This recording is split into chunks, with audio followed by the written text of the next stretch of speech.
Chris Weidman, Chris Weidman, look at me. Listen, I don't like you, and I've never liked you. When you knocked out Anderson, it hurt me. I was a young man, and I didn't do well with that. I didn't recover well, so I hated you for years. Let me be honest. And I don't like to say, "Hey, it's a strong word," but I mean it. So then, fast forward, you break your leg. I'm like, oh, all right, things have been restored. It's okay. He hurt himself too, right? And then, I was like, you know what? He starts doing like some of the shows with DC in them, the weigh-in shows. I'm like, he's kind of cool, man. I kind of like Aljamain Sterling as a teammate. I hear good things about him. And then he wins in this fashion after he pokes Buddy Bruno Silva in his eyes 7 times or so in that fight. And then he says he won, and Bruno should know better. No, sir, I don't like you anymore again.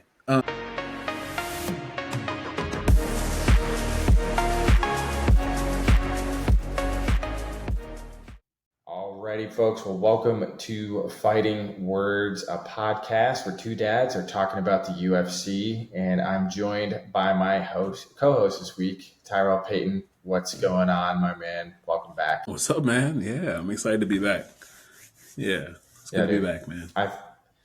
I always like when we're here together. I hate it when we're riding solo. I feel like I got to carry the team a little bit when you're out, but you know what? We're here for a good time. Try to have some spicy takes on the internet, but also, I leave the more spicier takes for you. I feel like that's your bread and butter when it comes to thanks. Spicy or like truthful and accurate? I mean, pretty accurate. Depends on whose side you're on, I guess. I don't know. I think the internet commenters definitely won against me on our first full YouTube video, but live to fight another day. Like I'm I for said, the people. I'm for the people. You are for the people. You are, yeah. I guess for now, until they start realizing how delusional you really are. So it's just a matter of time. Followers know that I'm the sane one of the two. And also, I'm not going to walk back what I said. I feel like I need to clarify. I'm not going to walk back what I said on the internet, but I will say this. You should. It was ridiculous. I will say this in defense of self. Not everything is what it seems. That's what I'll say. Not everything is what it seems. Okay. Oh, wow. Okay. You're pulling away the veil so they can see that your Colby Covington stick is fake. Okay. Already. Yeah. But wow. Yeah. Right. Yeah. Well, I'd rather be myself, but gosh. Fair enough. Well, speaking of jokes, it is April Fool's Day when we're recording this, and I also feel like that the fight card that we're going to talk about, UFC Fight Night Atlantic City, is also a joke. Man, what a weird card. What a strange card. Can we just say that? I mean, one of the weirdest cards that I've ever, I didn't have the energy to stay up and watch this whole thing. I didn't have the energy to stay up. I caught the highlights. I'll admit to you all, the viewers, I'm sorry. I didn't catch every single detail of that, but I am not a journalist. I am I guess a YouTuber now. I guess when we have an official YouTube channel, we're YouTubers now. But I feel like I lost all motivation, to even care too much about this card as soon as that Chris Weidman stuff happened. We'll talk about that in a minute. But where do we start? I feel like we got to start with the main event, which we do. I feel like the listeners of the pod will be sad about. Or at least will hold me to the fact of how highly I speak of Erin Blanchfield and how highly I was rating her to be kind of the up-and-comer, I do think she's going to be a title challenger at some point. Obviously not this time around. She did lose to Manon Fiorot, and really just a bad matchup for her. It's just a bad matchup, straight up. When you have a girl who can hit harder than you can and can defend the takedown, it sucks. It truly sucks that you really can't shine. And my biggest takeaway from it was Erin Blanchfield is not a one-dimensional fighter, but she is just second rate to Manon. And she's only 28 years old.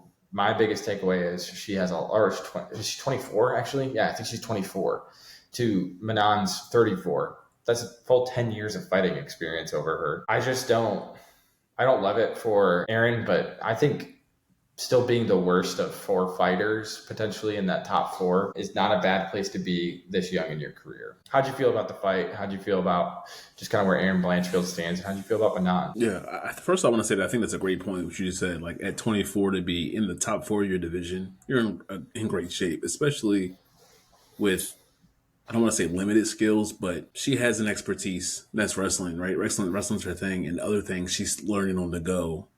And it was very apparent in that fight, man. Manon was just the superior striker, kept her at a good distance, and like it was, like you said, like a nightmare matchup for her. It wasn't great for her, and she lost, man. It was a clear loss. It wasn't like embarrassing like Mackenzie Dern getting beat up a couple fights ago bad, but like her watching her try to strike with Manon was pretty rough to watch. Like she just couldn't really find her range and get clean Yeah. shots on her. I really thought that guillotine was going to work for her. I thought she was going to finish her with that. It didn't work out in her favor, but a little disappointed I stayed up till after 1 to watch that fight, 1 a.m. It was Yeah. kind of a waste of time, if I'm being honest. But You were dedicated. You were very much dedicated to I the don't know craft. why. I I was don't know why not. it was. I don't know. Do you ever sometimes just like get stuck in your couch and you're tired, but you're like, I'm too tired to actually get up off the couch. I'm just going to lay here, and then you're like, oh, I might as well watch this now that I've been here, and it's like 12:50. I should stay here now. That's what happened. I was Yeah. like stuck in the couch and just ended up watching all the fights. Yeah, I mean, it is what it is, Tyrell. I've been there. I know that. Like I've done that. I feel like with basketball, I feel like because it's March Madness season, that's where I'm at with it. But yeah, I had no desire to stay up that late to go watch that card. I was just like, I am an old man of just 29 years old, and I need to go get my Z's so that I can actually be a functional human being the next day. But yeah, I think the big thing for me too with Manon is just to kind of circle back on her, because I do want to give her credit. Like she found a way to win. She's clearly a stronger, better fighter. Like that's just it. She showed that in the Rose fight. I saw some people online kind of chirping about how, well, Rose did better than Aaron. I'm like, yeah, but those are 2 completely different fights, in my opinion. I think Rose got embarrassed, for sure. and I think that Aaron got embarrassed in both 2 very different ways, and Benan found a way to win in both of them.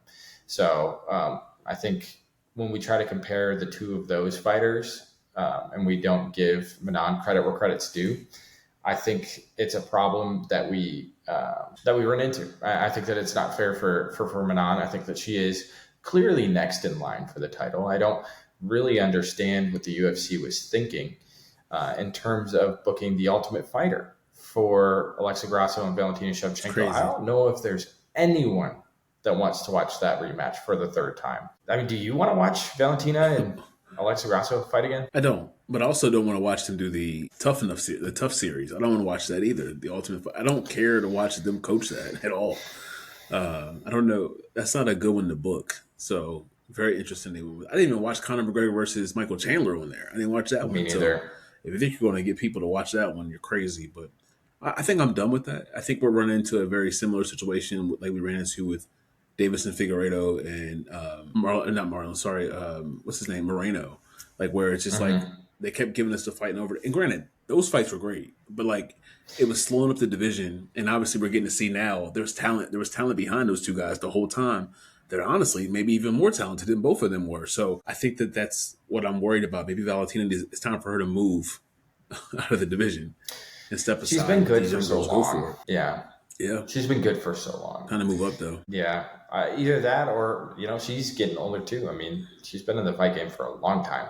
Like, I understand breaks are a thing and she's taking time off, but like, I don't know. I don't know what's next for her. I'm not speculating that Valentina should retire by any means, but, father time comes for us all, even the female fighters too. Sure. I am excited to see some new blood though in that division that actually matters. And where do you think that Manon's going to have to sit out for another fight, or is she going to be able to step into the title fight next? I hope she steps into the title fight next, but like how far away is that, right? Are we talking end of this year? Are we talking early next year to see that fight happen? Because you can't tell me if Valentina Shevchenko wins that belt back, she's going to defend it again that fast. I have a feeling that she's going to sit on it and rest a little bit, then do it. And I don't know how fast Alexa Grasso would be ready to get back in either. You know what I'm saying? I don't necessarily think this fight's going to be like an easy fight for either one of them. I No. don't like it, but Manon may end up in a situation where she's fighting again. That's just unfortunately Yeah. the situation. Like instead of getting ring rust or octagon rust, if you want to call it, she may have to book another fight in the interim. But I think this one was meant to be the number one contender fight. That's what I thought.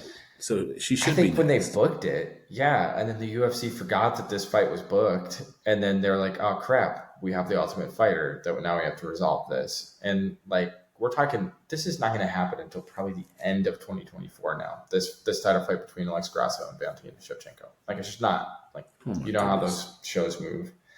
So I Yeah. I sit here frustrated for the division. I don't. I think Manon's probably going to have to fight, and she's probably going to fight Macy Barber. I don't like that fight for Macy. I think Macy should probably fight Aaron if I had my recommendations on who she should Yeah. fight next. Agreed. Agreed. That's a better But stylistic fight for her. yeah, exactly. So I don't really She does know crack though. in term. Yes, she does, and she's a She problem. cracks. Yeah. Yeah. And she's been chirping a lot. So it'd be fun to watch. But I mean, where does Rose fit in all this? I don't think Rose gets a title shot after this. I think Rose could potentially fight Aaron as well. I think it's kind of a 50-50 split of who's available and who does Aaron want to fight. I think she beats Rose pretty handily, to be honest. I know that I thought that she was going to beat Manon pretty handily.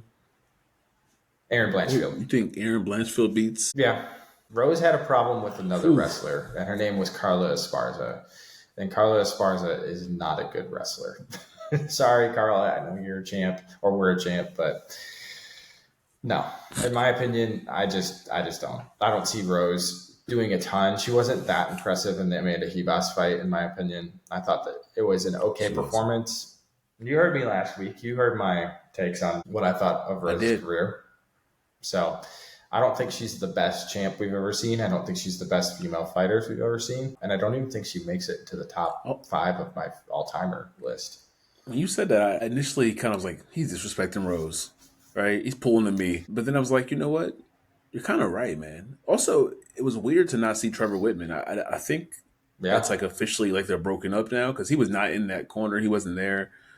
Not a great move for her, I don't think. I think No. little Pat got her ear and told her, let's move away from this guy when really Pat's the problem, not Trevor Whitman. But hey, Yeah, man. well, they come as a package, so I don't really know how you're going to get Pat away from that. And say what you will, and I feel like I'll try to be respectful to a degree on this podcast, but not a fan of him. That's all I'll say.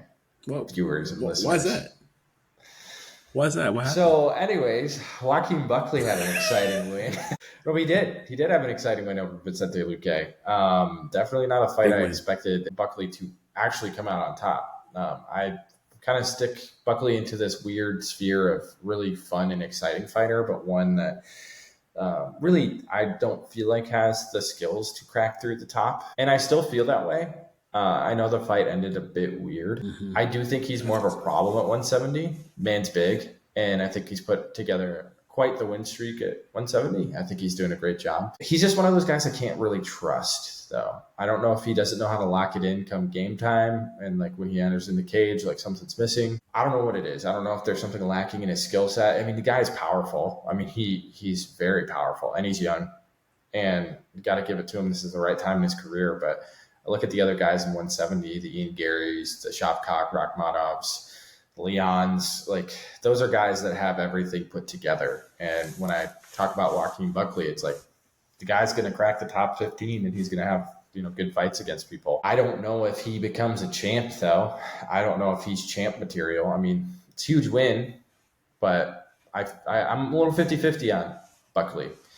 How'd you feel like the win went for him on Saturday? And what do you think is next for Buckley? Do you think he's champ material? Do you think he's not? What's going on? I think, one, like you said, huge win for Buckley. Definitely fun to watch. I think he's exciting in there. Do I think he has opportunity to become a champion in that division? Oof, I don't think so, man. I think that, I guess when I watch him, I don't know what he does elite. Like, what would you consider what he does elite? Because I think that to crack that upper echelon of the divisions across the sport, you got to be elite at something.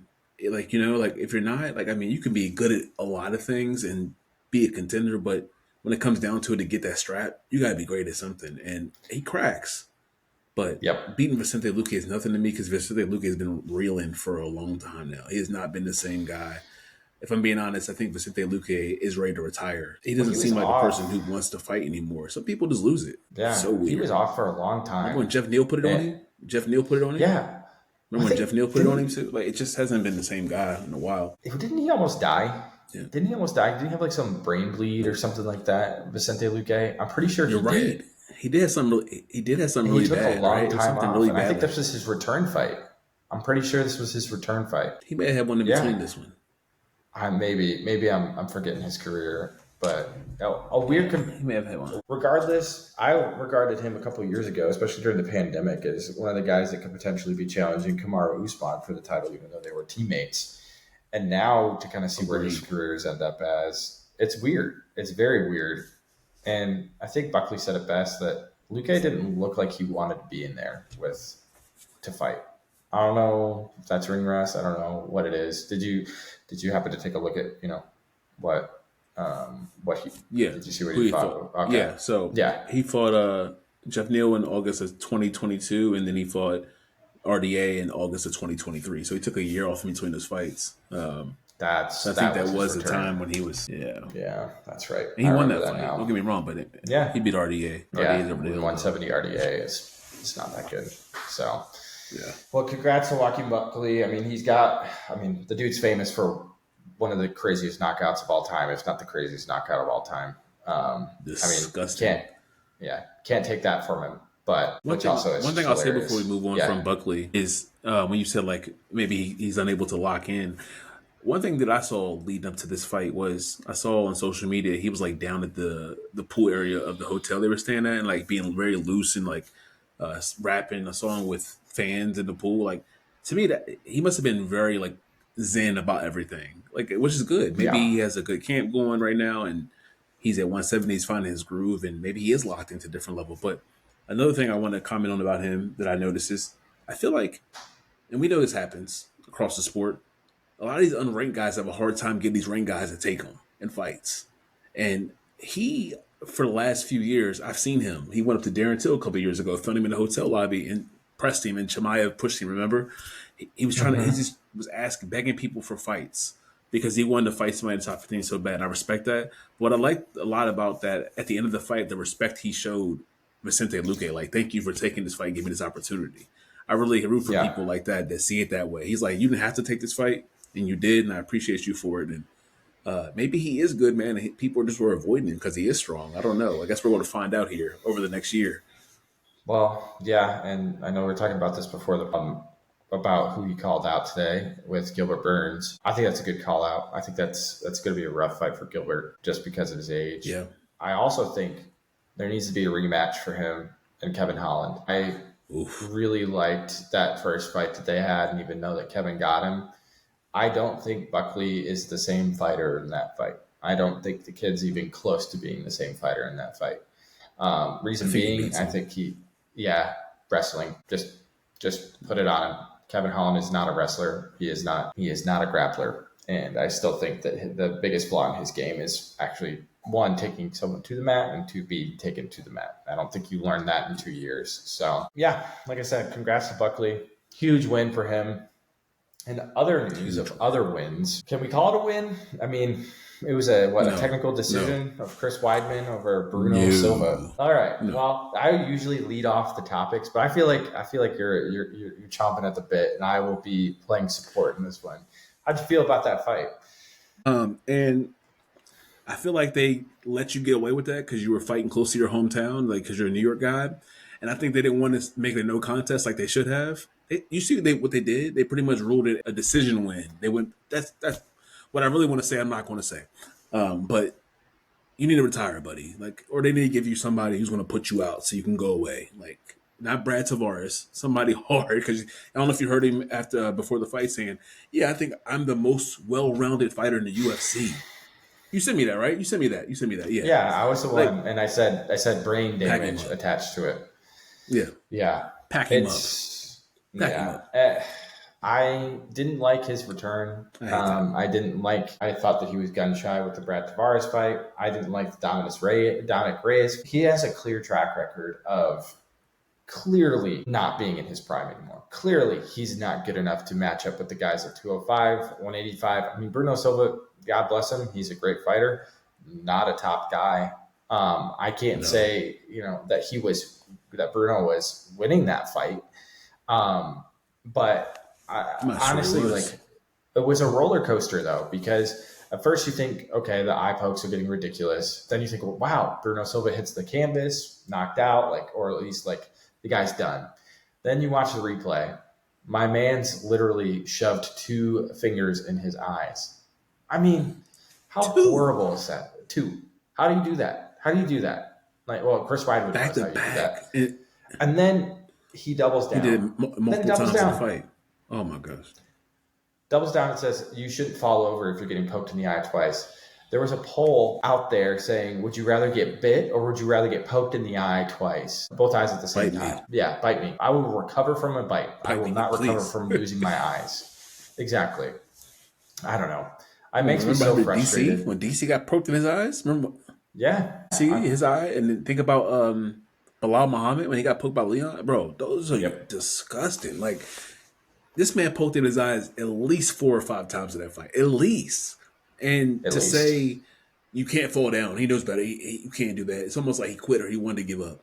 Or his eyes hurt. He got poked back to back in both eyes. What? Yeah. Just disgusting. And he ran out the cage and got all hyped with the crowd knowing that he poked him in his eye. Yeah, come on, exactly. Man. Get this guy out of here, bro.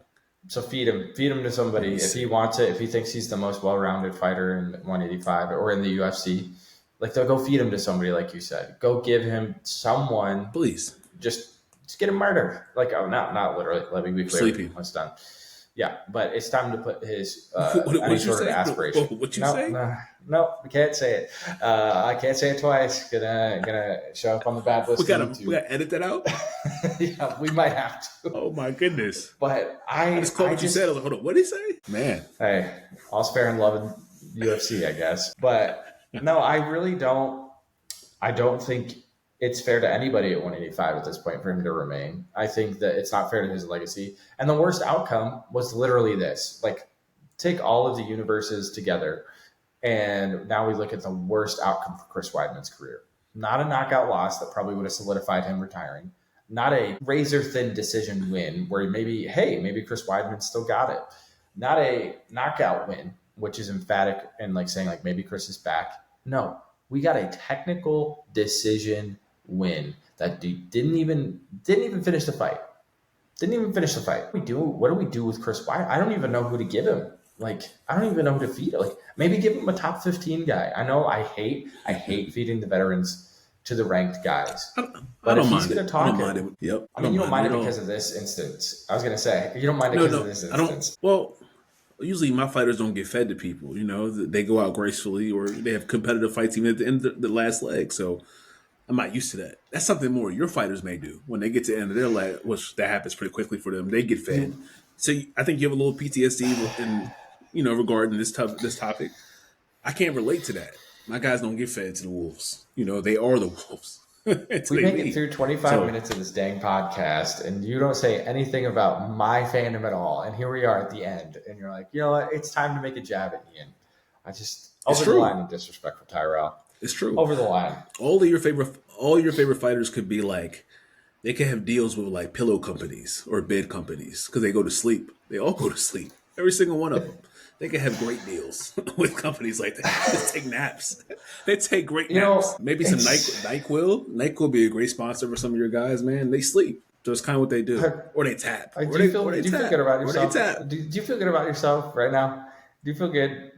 I do. Just taking it all out. Okay. Well, hey, I'm proud of you. You said, you threw the lob. You threw the lob. I just slam dunked it, man. That's what happened. Yeah, I know.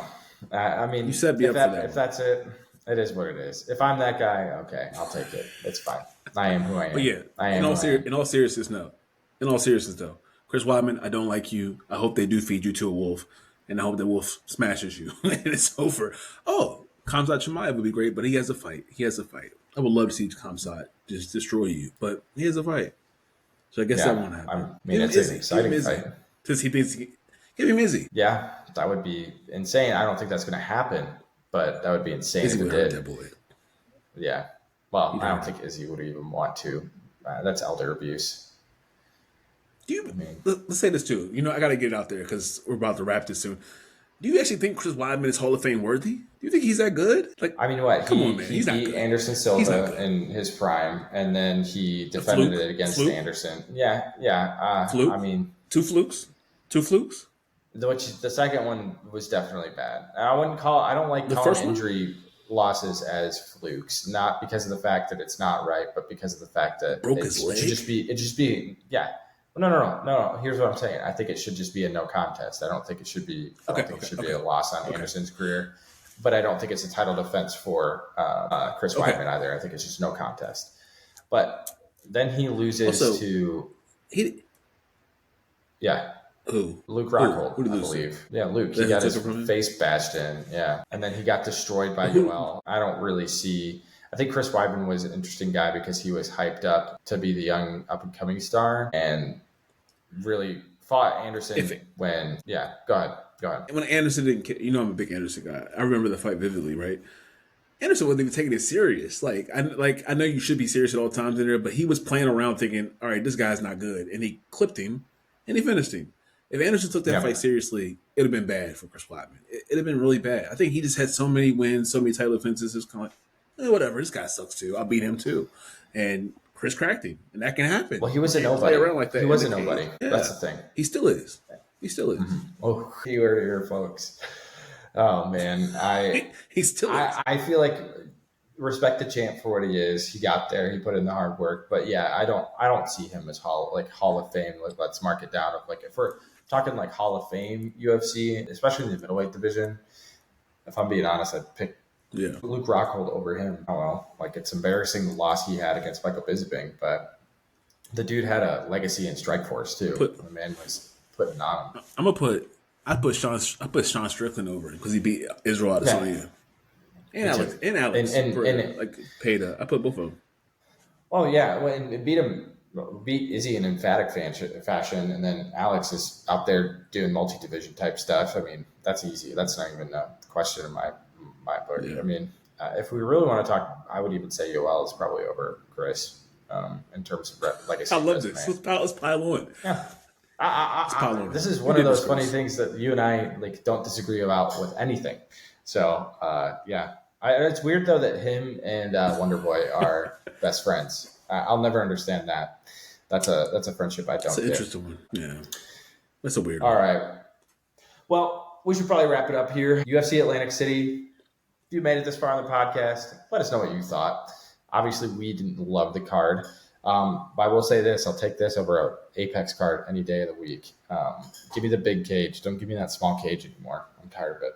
But anyways, subscribe, leave us a like if you liked the video. If you didn't like the video, dislike the video. It's a binary world, folks. Give us a follow on Instagram at fighting_words_pod. We'll be dropping all the clips, all the fun stuff, all the updates, all the whatever you guys want to hear us talk about, we're going to be talking about. So I can't wait for us to not talk about the most boring fight card next week. So we'll probably be having a fun debate next week. So tune in. It's going to be a fun time. Tyrelle, thanks for joining me today, and we'll catch you guys next week. Yes, sir.